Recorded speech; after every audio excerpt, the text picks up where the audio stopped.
Student welcome to my YouTube channel. आज आम पढ़ा ओडिया ग्रामर रो एकदम बेसिक रु ही आरंभ करवा ओडिया वर्णमाला।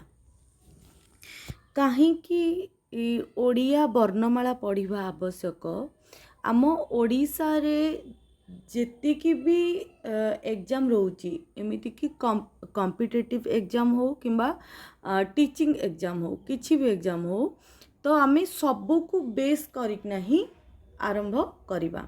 प्रथमतः माने कही रखुची जे ओडिया वर्णमाला एथिपाई आवश्यक जदि आमे ओडिया वर्णमाला बुझी पारिबानी ओडिया वर्णमाला ही हमको जणा नहीं बा एमिति भी बहुत कॉम्पिटिटिव पिला अछंती कॉमर्स बैकग्राउंड रो साइंस बैकग्राउंड रो एमती कि आर्ट्स रो भी अछंती जो माननकु कि ओडिया वर्णमाला रे एते जणा नहीं। तो तेणु करी मु आज पार्ट 1 आणुची ओडिया वर्णमाला। ओडिया वर्णमाला केवल नुह जे हाँ ओडिया वर्णमाला एतिकटा अच्छी कि भितर बहुत गुड़ाए जिनस अच्छी ताकू जानिले ही आम ओडिया ग्रामर एमती कि कृदंत तद्धित संधि हेउ तापरे हमर समास हो मोस्ट इम्पोर्टेंट समास भी हो ये सब जिनस आम किछि भी बुझी पारिबानी हैला। तो सेथि पई आम आज बेसिक रु ही आरंभ करिबा ओडिया वर्णमाला। वर्ण बा वर्णमाला हैला। वर्णमाला पिले कहीं कह जाइछि ना ताकू आमे केमिति ना अ आ हर्षई दीर्घई एमती करिना धाड़ी करिक लेखुचे बोली ताकू वर्णमाला माने वर्ण पाखक वर्ण लागिकना अछि। ए गोटिए जिंस को आमे जदि मु कहिबी नहीं अ को ही आमे कौन कहिबा ना वर्ण बोली कहिबा। धाड़ी करिक गुड़ाए लेखिले ताकू वर्णमाला बोली कहिबा। अक्षर काहाकू कहिबा ना अक्षर आमे कहिबा पिले लक्ष्य कर अक्षर आमे ताहाकू कहिबा कि वर्ण सहित जेते बेले वर्ण सहित कौन लागिकना रही थाए ना आकार सॉरी वर्ण सहित कार बा फला जदि लागिकना रही थाए। जदि मु कहिबी क रे हर्षईकार की गोटिए अक्षर की गोटिए अक्षर बोली आमे कहिबा। तो अक्षर हैला कि मात्रा बा फला रही थिबो वर्ण सहित आ वर्ण हैला गोटिए वर्ण जेमती अ आ हर्षई दीर्घई एमिति आ वर्णमाला कहले कौन ना धाड़ी हे कि किछटा वर्ण रोचे बोली ताकू आमे वर्णमाला बोली कहूचे। अच्छा ओडिया वर्णमाला सर्वमोट केतोटी लक्ष्य कर कि ओडिया वर्णमाला आमर सर्वमोट केतोटी ना ओडिया वर्णमाला आमर सर्वमोट हैला 50 कोटी हैला। ता भितरु स्वर वर्ण हैला केतोटी ना 11 कोटी आउ व्यंजन वर्ण केतोटी 39 कोटी व्यंजन वर्ण स्वर वर्ण हैला 11 गोटी हैला। एतिक तो बुझी हैला। तापर जीवा आमे नेक्स्ट वर्ण आउ वर्णमाला पृथ्वीर भिन्न भिन्न मानव गोष्ठी द्वारा कुहा जाउथिबा बा लेखा जाउथबा प्रत्येक भाषार 5 गोटी मुख्य अंश अछि। कौन कौन ना ध्वनि ध्वनि माने एठी मु कहि रखुची कि घंटार ध्वनि शंखर ध्वनि नुह बाक जंत्र जो द्वारा आमे कथा होउछन ताको आमे बाक जंत्र बोली कहूचे। तो बाक जंत्र रु निसृत हेउथिबा जो आवाज को आमे ध्वनि बोली ओडिया व्याकरण रे कही थाउ। तो ध्वनि वर्ण शब्द वाक्य आउ अर्थ आम भाषार दुईटी धारा रही कथन आमे जहाँ कहूचे और लिखन आमे जहाँ लेखुचे। कथन और लिखन धारा ध्वनि कथन धारा सहित और वर्ण लिखन धारा सहित संपृक्त। भाषा व्यवहार बेले जहाँ उच्चारित हुए ताहा कौन ना ध्वनि जहाँ लेखा जाए ताहा वर्ण ध्वनि जहाँ लेखा जाए ताको आमे वर्ण बोली कहूचे।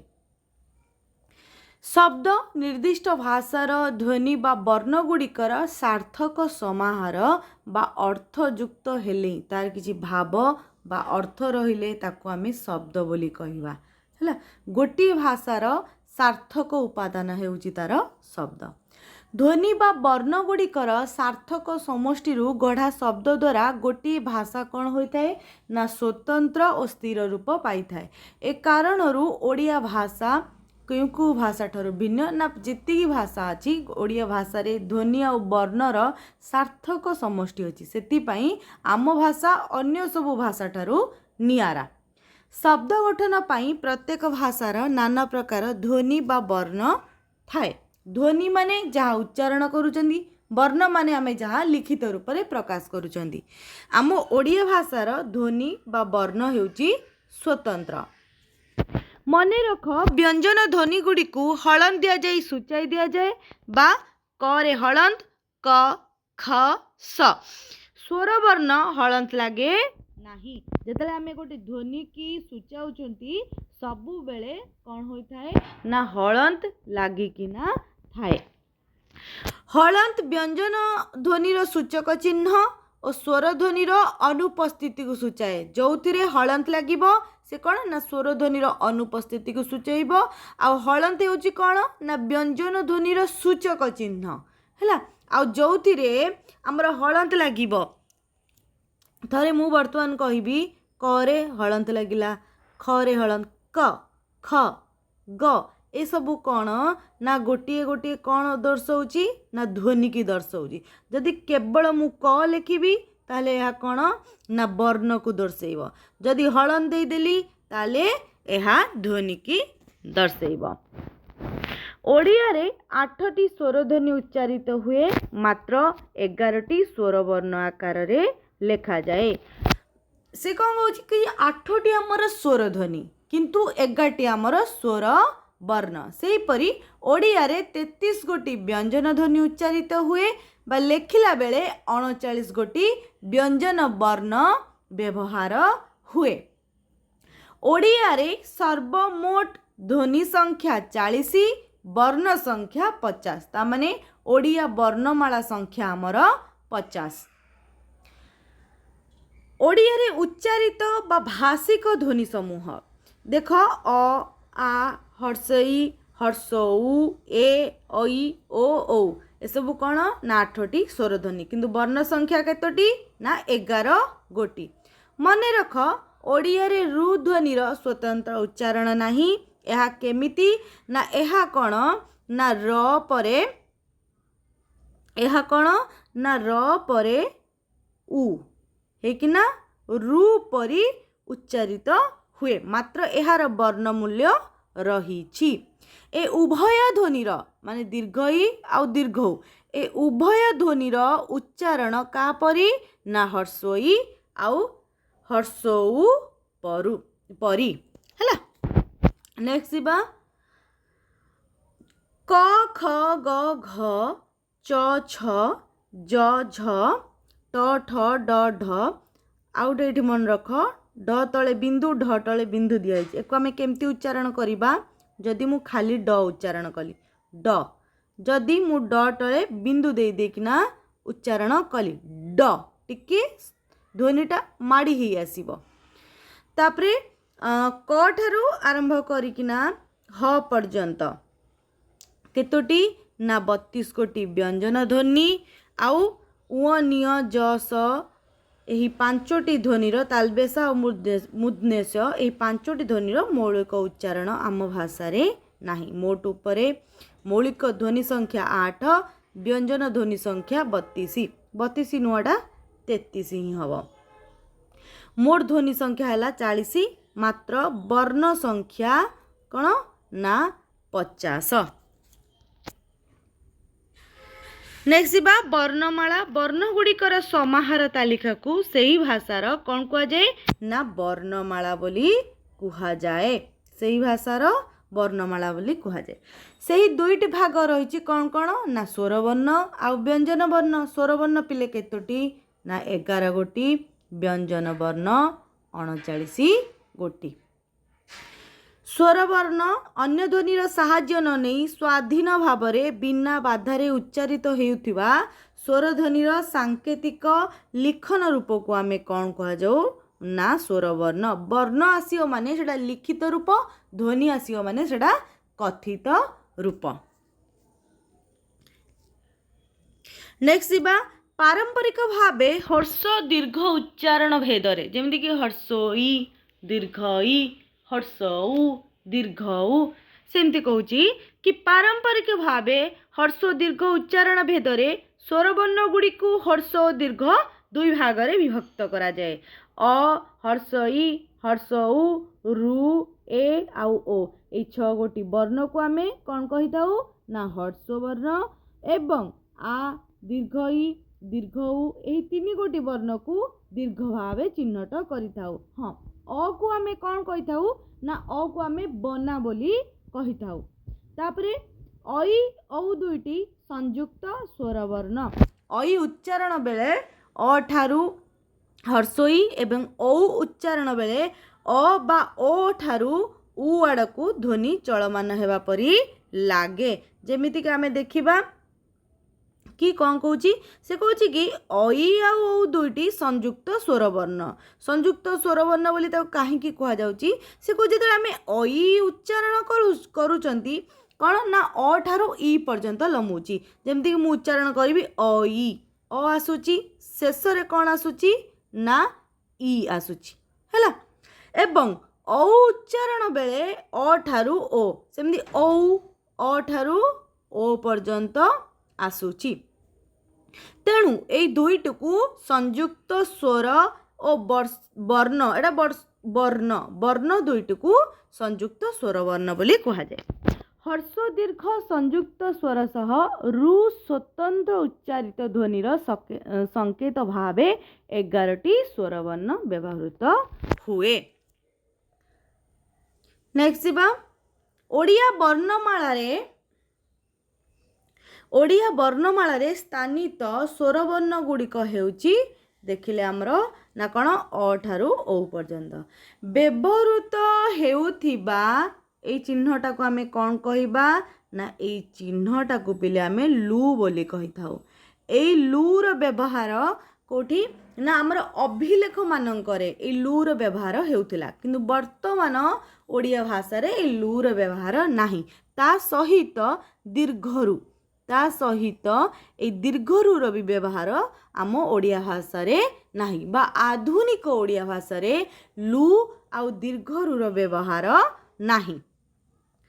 नेक्स्ट बा व्यंजन वर्ण उच्चारण बेले काकळीठू ओठ भितरे कौनसी स्थान रे पवन बाधा किंबा संघर्ष सहित निर्गत हेले अथवा उच्चारण अंतर्मुखी केमिति एपटे पवन जाउथुबो पुणी सेपटे पवन आसुथुबो सेटा को आमे अंतर्मुखी बोली कहू हेले सेपरी ध्वनिर लिखन रूप को आमे व्यंजन वर्ण कहि थाउ। व्यंजन ध्वनि गुड़िक स्वर ध्वनिर साहाय्य नहीं उच्चारित होता है। एतिकी बुझ कि जो आम कौन स्वर ध्वनि को उच्चारित करूँ आम सहजरे उच्चारण करूँ किंतु जो आम गोटे व्यंजन वर्ण को उच्चारण करूँ से कौन ना टिके संघर्ष सृष्टि कौटी ना काकली रे बा बाक जंत्र रे बा आम जो कथा कहूँ जो जंत्र ता भितर टिके कौन ना संघर्ष सृष्टि हुए। व्यंजन ध्वनि गुड़िक बिना स्वर ध्वनि रे उच्चारित हेई पारे नाही। केमिति देखिबा जेमिति कि मु वर्तमान उच्चारण करिबी क क अ आसुची हैला सेमिति ख ख तो तेणु करी व्यंजन ध्वनि गुड़िक स्वर ध्वनिर साहाय्य न नेई उच्चारित होई पारंती नाही। ओडिया भाषार कथन धारा रे 33 गोटी व्यंजन ध्वनि उच्चारित हुए मात्र लिखन धारा रे 39 गोटी व्यंजन वर्ण व्यवहृत हुए। एगुड़िक 3 भाग रे विभक्त करा जाए कौन कौन व्यंजन वर्ण को आमे पिले केते भाग रे ना 3 भाग रे ही विभक्त करि थाउ। कौन कौन ना वर्गीय व्यंजन अवर्गीय व्यंजन आश्रित बा ओजोग व्याह व्यंजन सेमिति कौन ना वर्गीय व्यंजन केते गोटी ना 25 गोटी वर्गीय व्यंजन क ठारू म पर्यंत क ख ग घ उ च छ ज झ ञ ट ठ ड ढ मूर्धेण त थ द ध दन्तेन प फ ब भ म ए 25 गोटी को आमे कौन कही थाउ ना वर्गीय व्यंजन वर्ण कही थाउ। काहेकि कही थाउ ना एको आमे वर्गीकृत करी थाउ हला एको आमे वर्गीकृत करी थाउ किंतु अवर्गीय व्यंजन वर्ण को हमर जो 14 गोटी अवर्गीय व्यंजन वर्ण रहिला ताको आमे वर्गीकृत करि पारि न थाउ। एही 25 गोटी वर्ण एहार उच्चारण स्थान आधार रे पांचोटी वर्ग श्रेणी रे भाग भाग करा जाइछि। प्रत्येक भाग रे 5 करी वर्ग अछि सेथि पई एको आमे वर्गीय व्यंजन वर्ण कही थाउ। उच्चारण स्थान और प्रत्येक वर्गर प्रथम वर्ण को आश्रय करी वर्ग गुड़िकर नामकरण करा जाइछि। जेमिति कि मु क ख ग घ उ को क वर्ग बोली नामित करिवि। जदि मु वर्तमान कहिबि कि क वर्ग कहिबि माने क वर्ग रे थिबा पांचोटी वर्ण को बुझाइब। से पांचोटी वर्ण को उच्चारण स्थान अनुसार आमे ताकू कंठ्य व्यंजन वर्ण कही थाउ। तापरे च छ वर्गीय ज झ निय को आमे च वर्ग बा उच्चारण स्थान अनुसार आमे ताकू तालव्य व्यंजन वर्ण कही थाउ। तापरे ट ठ ड ढ मूर्धेण आमे को ट वर्ग बोली कही थाउ बा उच्चारण स्थान अनुसार मूर्धन्य व्यंजन वर्ण कही थाउ। तापरे त थ द ध दंतेन एको आमे कौन कही थाउ त वर्ग। तापरे दंत्य व्यंजन वर्ण बोली कही थाउ। शेषरे प फ ब भ म एको आमे प वर्ग बोली कही थाउ। एको आमे ओष्ठ्य व्यंजन वर्ण बोली कही थाउ। अच्छा एको आमे लक्ष्य करिबा कि एको आमे काहीकि एमिति नामकरण आमे काहीकि करी थाउ। काहीकि ना पिले लक्ष्य करिबा मन देकी देख जदि आमे लक्ष्य न करिबा आमे बुझी परिबा नाही। एटा हमर दंत्य हैला एटा हमर दंत्य एटा हैला जिह्वा। ए जिह्वा को आमे एटा कौन कहू ना अग्रभाग एकु मध्य भाग शेष को पश्चात भाग बोली कही थाउ। जेते बेले उच्चारण बेले जिह्वार अग्रभाग आम दंत्य को स्पर्श करिवो ताकू आमे कौन कही थाउ ना दंत्य व्यंजन वर्ण।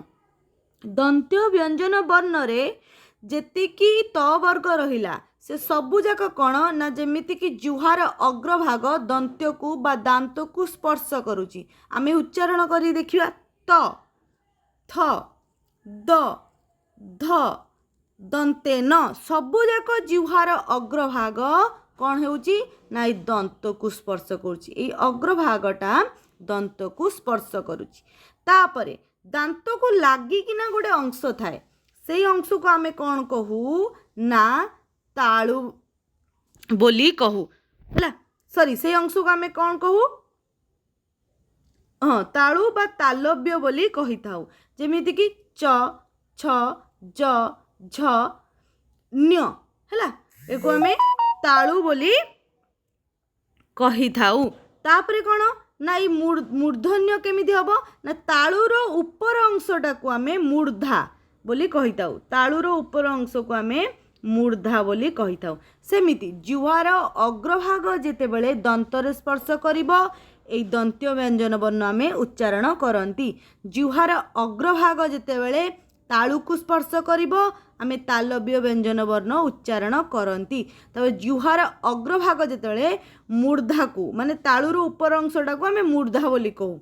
मूर्धा को जेते स्पर्श करिवो मूर्धन्य व्यंजन वर्ण। तुमे माने ए सबु वर्ण को उच्चारण करिकना जानी पारिवो। शेषरे कौन ना प फ ब भ म ए सब कौन ना दुईटा ओष्ठ जोड़ी हे गले आमे ए वर्ण को ओष्ठ्य व्यंजन वर्ण बोली कही थाउ। आ क ख ग घ होला कंठ। काहेकि को कंठ बोली कहा जाए ना उच्चारण दा कंठ रु ही निर्गत हेउची। ଯେତେବେଳେ ଆମେ କ ଉଚ୍ଚାରଣ କରୁଛନ୍ତି ସେତେବେଳେ କଣ୍ଠରୁ ବାୟୁଟା ଆମର ନିର୍ଗତ ହେଉଛି ବା ବାହାରକୁ ଆସୁଛି, ତେଣୁକରି ୟାକୁ ଆମେ କ'ଣ କହିଥାଉ ନା କଣ୍ଠ୍ୟ ବ୍ୟଞ୍ଜନ ବର୍ଣ୍ଣ ବୋଲି କହିଥାଉ।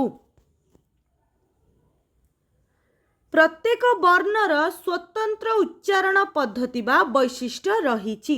ପ୍ରତ୍ୟେକ ବର୍ଗର ପଞ୍ଚମ ବର୍ଣ୍ଣଟି ନାସିକ୍ୟ। ସେ କ'ଣ କହୁଛି ନା ଏଇ ଯେଉଁ ପ୍ରତ୍ୟେକ ବର୍ଗର ଏଇ ଯେଉଁ କ'ଣ ରହିଲା ନା ପଞ୍ଚମ ବର୍ଣ୍ଣ ଉଁ ନିୟ ଆଉ କ'ଣ ରହିଲା ନା ଉଁ ନିୟ ମୂର୍ଧେଣ ଦନ୍ତେନ ମ, ଏଇ ପାଞ୍ଚଟିକୁ ସେ କ'ଣ କହୁଛି ନା ନାସିକ୍ୟ ବର୍ଣ୍ଣ ବୋଲି ସିଏ କହୁଛି। ତାମାନେ ଆମେ ଜାଣିଲେ କ'ଣ ନା ଉଁ ନିୟ ମୂର୍ଧେଣ ନ ମ ହେଉଛି ଏଇ ପାଞ୍ଚଟିକୁ ଆମେ ନାସିକ୍ୟ ବ୍ୟଞ୍ଜନ ବର୍ଣ୍ଣ ବୋଲି କହିଥାଉ। ବର୍ଣ୍ଣ ମଧ୍ୟରୁ ପ୍ରଥମ ତିନୋଟି ଶବ୍ଦର ଆରମ୍ଭରେ ବସେ ନାହିଁ ହେଲା। ଯେଉଁ ପାଞ୍ଚଟି ଆମର ରହିଲା ବର୍ଣ୍ଣ ଏଇଟା ଉଁ ନିୟ ମୂର୍ଧେଣ ଏଇଟା ଶବ୍ଦର ଆରମ୍ଭରେ କେବେ ବି ବସେ ନାହିଁ। କଣ୍ଠ୍ୟ ଉଁ ଏବଂ ତାଲବ୍ୟ ନିୟ ବର୍ଣ୍ଣର ଅବିକଳ ଏକକ ବ୍ୟବହାର ଓଡ଼ିଆରେ ନାହିଁ। କେବଳ ଯୁକ୍ତ ବ୍ୟଞ୍ଜନରେ ଏ ଦୁଇଟିର ବ୍ୟବହାର କରାଯାଏ। ତାପରେ ଦେଖିବା ଅବର୍ଗୀୟ ବ୍ୟଞ୍ଜନ ବର୍ଣ୍ଣ। ଆମେ 14 ଗୋଟି ଅବର୍ଗୀୟ ବ୍ୟଞ୍ଜନ ବର୍ଣ୍ଣ ନିମ୍ନ ମତେ ବର୍ଣ୍ଣନା କରିବା। କ'ଣ କ'ଣ? ଅନ୍ତସ୍ଥ ଜ ଠାରୁ ଅନୁସାର ବିସର୍ଗ ଚନ୍ଦ୍ରବିନ୍ଦୁ ଯାଏ। ଜ ୟ ଦୁଇଟି ବର୍ଣ୍ଣ। ଜ ପ୍ରାୟ ବର୍ଗ ଜ ପରି ଉଚ୍ଚାରିତ ହୁଏ। ଏହା କେବଳ ୟ ପରିବର୍ତ୍ତେ କେତେକ ଶବ୍ଦରେ ବ୍ୟବହୃତ ହୁଏ। ସଂଯମ ସଂୟମ ଯେମିତି ୟ ପରିବର୍ତ୍ତେ ଜର ବ୍ୟବହାର ଆମେ ଏଠି ଦେଖିଲେ। ଯେମିତି ସହାୟ ୟ ପରିବର୍ତ୍ତେ ଜର ବ୍ୟବହାର ସହାୟ ସାହାଯ୍ୟ। ଯେମିତି କାର୍ଯ୍ୟ ଜ ବଦଳରେ କାର୍ଯ୍ୟ କାୟା ଦୟା ପରି ଅନେକ ଶବ୍ଦ ୟ ପରିବର୍ତ୍ତେ ଅନ୍ତସ୍ଥ ଜର ବ୍ୟବହାର ହୁଏ। ତାପରେ ଦେଖିବା ର ଳ ଲ ଉଚ୍ଚାରଣ ଶବ୍ଦ ଗଠନ କ୍ଷମତା ଦୃଷ୍ଟିରୁ ଗୋଟିଏ ଗୋଟିଏ ସ୍ୱତନ୍ତ୍ର ବର୍ଣ୍ଣ। ତାପରେ ଆସିଲା ଓ। ଓଟା କ'ଣ ନା ଆମର ଯେଉଁ ରହିଲା କେତୋଟି ନା ଅବର୍ଗୀୟ ବ୍ୟଞ୍ଜନ ବର୍ଣ୍ଣ ଯେଉଁ ରହିଲା ଅନ୍ତସ୍ଥ ଜ ର ଳ ୟ ଲ ଅନୁସାର ବିସର୍ଗ ଚନ୍ଦ୍ରବିନ୍ଦୁ ଯେଉଁ ରହିଲା ଆମର ଏସବୁ ଜିନିଷ କ'ଣ ନା ଅବର୍ଗୀୟ ବ୍ୟଞ୍ଜନ ବର୍ଣ୍ଣ।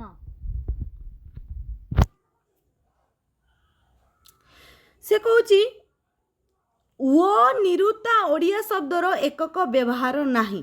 ଯେଉଁ ଓଟା ଆଗରୁ କ'ଣ ହେଉଥିଲା ନା ବ ପରି ବ୍ୟବହାର ହେଉଥିଲା, କିନ୍ତୁ ଆଧୁନିକ ଓଡ଼ିଆ ଭାଷାରେ ତାପରେ କ'ଣ ହେଲା ନା ଓଟା ଏମିତି ବ୍ୟବହାର ହେଲା।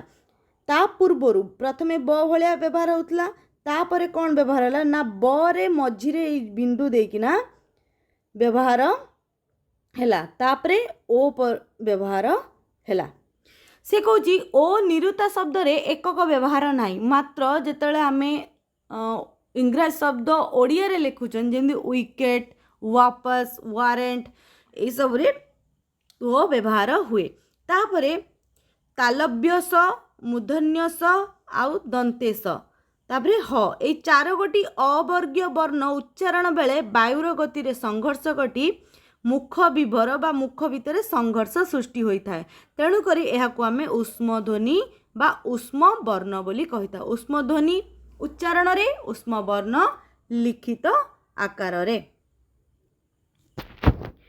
ଓଡ଼ିଆରେ ଉଚ୍ଚାରଣ ଦିଗରୁ କ୍ଷ ବର୍ଣ୍ଣଟି ସଂସ୍କୃତ ଅନୁସାରେ କ ଯୁକ୍ତ ହୋଇଥାଏ, ମୂର୍ଧନ୍ୟସ ରୂପରେ ପ୍ରକାଶ ପାଏ ନାହିଁ। ଏହାର ଉଚ୍ଚାରଣ ଓଡ଼ିଆରେ କ'ଣ ନା ଏହାର ଉଚ୍ଚାରଣ ଓଡ଼ିଆରେ ଏହିପରି ଖ ଆଉ ୟ ମିଶି କ୍ଷ ଭଳି ଉଚ୍ଚାରିତ ହୋଇଥାଏ ଏଇ କ୍ଷଟି। କିନ୍ତୁ ଏଇଟା କ'ଣ ନା ଏଇଟା ସଂସ୍କୃତ ରୂପରେ ରହିଥାଏ।